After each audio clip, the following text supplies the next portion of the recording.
When I was a junior in high school, the stock market crashed on October 19th, 1987, a day that would go down in history as Black Monday. The Dow Jones Industrial Average lost over 22% of its value in a single day, and financial markets lost an estimated $1.7 trillion worldwide. The next day, my high school economics teacher told my class that we should save a copy of that day's Los Angeles Times because we were witnessing history. My teacher also told my class that if we saved just $4,000 every year for 40 years and invested it wisely, we could all become millionaires by age 58. I went home and asked my dad if that was true, and he said it was. Then I asked him, why doesn't everyone do that? He replied, it's not easy, but with the right plan, the discipline to follow it, and enough time, just about anyone can become wealthy. It is now decades later, and after working with hundreds of wealthy families, most who are self-made, I believe my dad's formula has withstood the test of time. Overcoming the powerful forces aligned against us. However, as my dad said, it's not easy. Simple? Yes. Easy? No. Some may have the right plan, the discipline to follow it, and enough time, but each of those elements is littered with roadblocks. The deck is stacked against us when it comes to achieving financial and investment success. An insidious system is sabotaging our financial success even if, and maybe especially if, we aren't aware of it. One of those forces is consumer culture, or feeling compelled to spend our money on certain material goods to attain the right, socially acceptable lifestyle. Consumption may help us temporarily feel better, but those feelings are fleeting.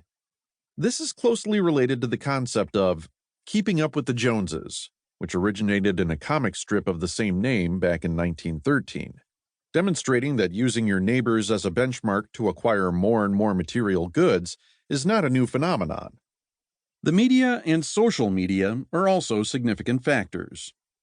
The media is supported by advertisers with one goal only: to part you from your hard-earned money, and social media bombards you with an idealized view of everyone else's lifestyle. People tend to post pictures of themselves basking on a Hawaiian beach at sunset, not grinding away at the office or reaching their financial goals.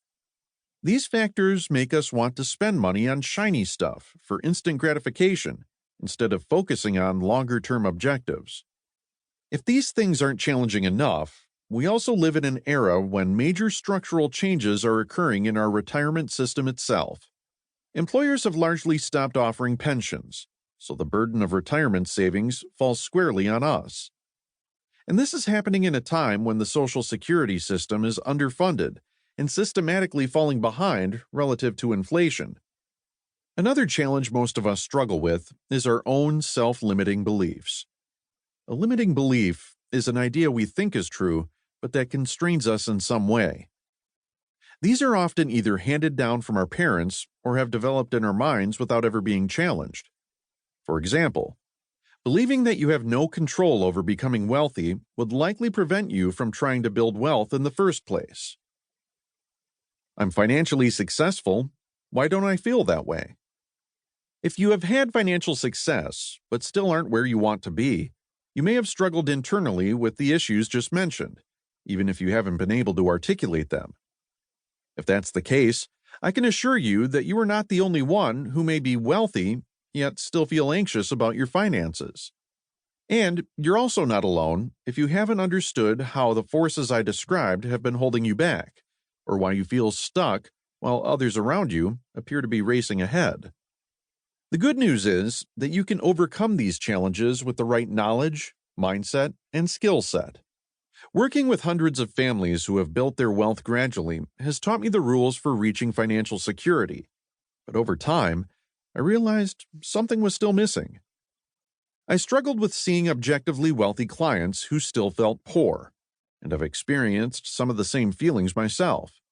However, I couldn't find any resources that addressed this disconnect directly.